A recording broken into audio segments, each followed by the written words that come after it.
கேரள மாநிலம் வயநாட்டில் நிலச்சரிவால் துண்டிக்கப்பட்ட முண்டக்கை பகுதிக்கு தற்காலிக பாலம் அமைக்கும் பணி இறுதி கட்டத்தை எட்டியிருப்பதாக ராணுவ அதிகாரிகள் தெரிவித்துள்ளனர்.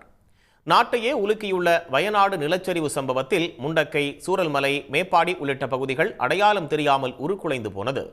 ஆயிரக்கணக்கானோர் வீடுகளை இழந்து முகாம்களில் தங்கியிருக்கும் நிலையில் உயிரிழப்பு எண்ணிக்கை 276 உயர்ந்துள்ளது. முண்டக்கை, சூரல்மலை இடையிலான பாலம் உடைந்து போக்குவரத்து துண்டிக்கப்பட்டதால் மீட்பு பணிகளில் தொய்வு ஏற்பட்டது.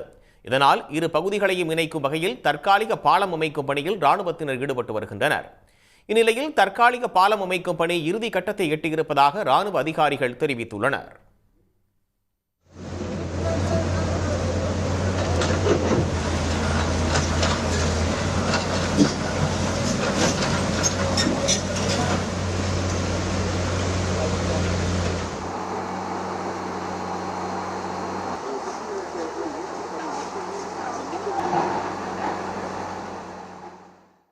Our bridge is nearing completion at today, and once the bridge comes up, will be a major change.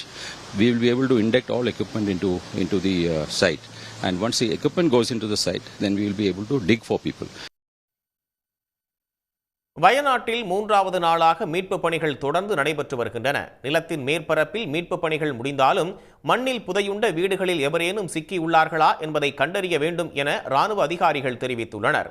அதற்கான மீட்பு கருவிகளை கொண்டு செல்வதற்காகவே தற்காலிக பாலம் அமைக்கப்படுவதாக தெரிவித்த ராணுவ அதிகாரிகள், பாலம் அமைக்கப்பட்டாலும் கருவிகள் கொண்டு செல்லப்பட்டு நிலத்தை தோண்டும் பணி தொடரும் என்று தெரிவித்துள்ளனர்.